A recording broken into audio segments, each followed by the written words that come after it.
إله إلا الله محمد رسول الله. Assalamualaikum warahmatullahi wabarakatuh. Alhamdulillahirabbil alamin.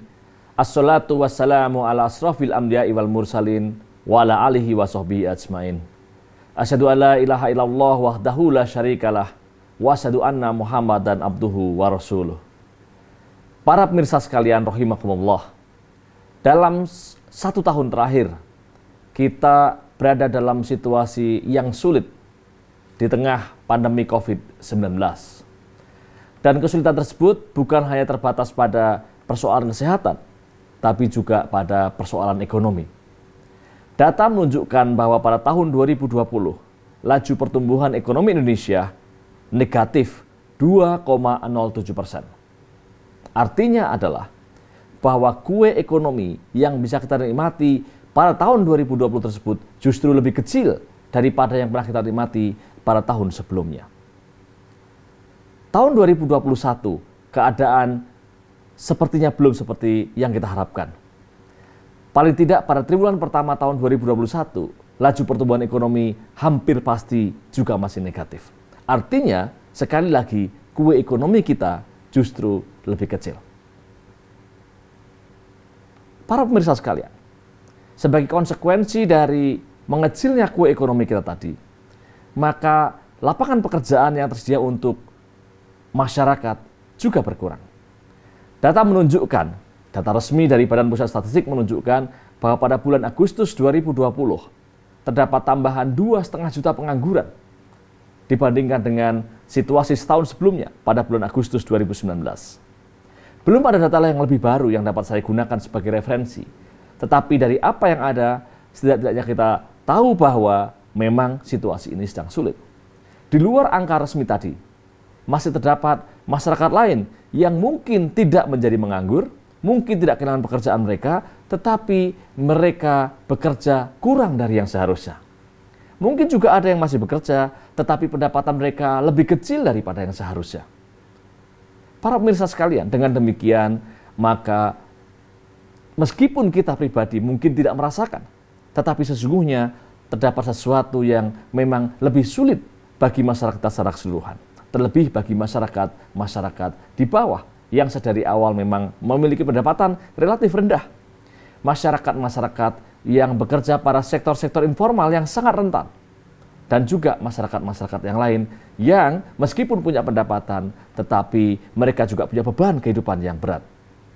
Pemirsa sekalian, rahimakumullah, pada dasarnya naik dan turunnya kondisi perekonomian adalah sunatullah. Tidak ada yang luar biasa ketika kita mengalami kenaikan dan penurunan itu dilihat dari kacamata Allah. Sebagaimana Allah sudah menegaskan di dalam sejumlah ayat Al-Quran. Misalnya di dalam surat Yusuf. Di dalam surat Yusuf ayat 43-49 dikisahkan tentang naik turunnya kondisi perekonomian di masa kehidupan Nabi Yusuf. Di dalam ayat-ayat tersebut disebutkan bahwa raja yang berkuasa pada waktu itu bermimpi. Dan kemudian mimpi itu ditakwilkan oleh Nabi Yusuf. Nabi Yusuf mengatakan bahwa akan ada masa kesejahteraan, masa kemakmuran, yang akan kemudian diikuti oleh masa kesulitan yang cukup panjang. Dan kemudian barulah sesudah masa kesulitan itu akan tiba masa kemakmuran kembali. Nabi Yusuf kemudian menyarankan kepada sang raja agar masyarakat di sana menyiapkan segala sesuatunya di saat kemakmuran itu dirasakan. Sehingga kemudian mereka bisa bersiap-siap dan bisa melewati masa-masa sulit dengan lebih baik. Sampai kemudian tiba masa-masa kemakmuran kembali. Para pemirsa sekalian, sekali lagi naik dan turunnya kondisi perekonomian adalah sunatullah. Itu adalah bagian dari hukum-hukum Allah. Karena itu, yang lebih penting bagi kita bukanlah untuk kemudian menyesali mengapa itu terjadi. Bukan kemudian untuk berkeluh kesah atas apa yang terjadi.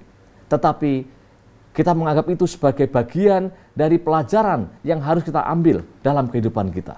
Para pemirsa sekalian, tentu saja ada banyak pelajaran yang bisa diambil dari kisah-kisah sebagaimana disebutkan di dalam surat Yusuf ayat 43-49 tadi.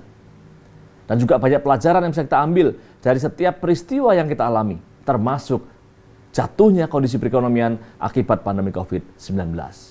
Namun para pemirsa sekalian, salah satu pelajaran yang terpenting adalah bahwa kita harus bisa berbagi, bahwa kita harus bisa saling merasakan beban dengan saudara-saudara kita yang saat ini sedang dalam kesulitan. Di dalam Islam, kita diajarkan bahwa berbagi adalah hal yang penting. Menolong adalah hal yang penting. Membantu mereka yang kesulitan adalah hal yang penting. Di antara bentuk bantuan itu adalah dengan mensedekahkan sebagian harta kita agar bisa digunakan atau dimanfaatkan oleh saudara-saudara kita yang sedang kesulitan. Pemirsa sekalian, ada dua manfaat besar yang bisa kita raih dengan bersedekah di masa-masa sulit seperti ini. Manfaat pertama adalah manfaat yang terkait dengan kondisi objektif perekonomian. Pemirsa sekalian, ada paling tidak dua kelompok besar manfaat yang bisa kita dapatkan dari bersedekah di tengah situasi sulit semacam ini. Yang pertama tentu saja adalah manfaat ekonomi, sebagaimana diajarkan oleh para ahli ekonomi. Para ahli ekonomi mengatakan bahwa di saat-saat sulit seperti ini, kita harus terus mendorong agar perekonomian bisa terus bergerak. Nah, di antara cara untuk mendorong perekonomian itu bisa bergerak adalah dengan mendorong aktivitas konsumsi. Para pemirsa sekalian, dengan kita bersedekah, dengan kita mengalihkan sebagian harta kita kepada orang-orang yang saat ini sedang kesulitan, maka kita dengan sendirinya akan bisa mendorong aktivitas konsumsi tadi. Bisa mendorong pergerakan ekonomi tadi. Mungkin bagi kita pribadi, aktivitas konsumsi itu sudah lebih dari cukup. Bagi kita pribadi mungkin belanja kita sehari-hari sudah lebih dari cukup. Dan jika kita tambah, kita mungkin justru akan jatuh pada situasi berlebih-lebihan. Tetapi kemudian dengan kita mensedekahkan sebagian harta kita, maka harta itu kemudian akan bisa digunakan untuk berbelanja, untuk berkonsumsi oleh orang-orang yang membutuhkan. Di satu sisi, kita dapat mengeluarkan harta kita. Di sisi yang lain, orang-orang lain dapat kita tolong.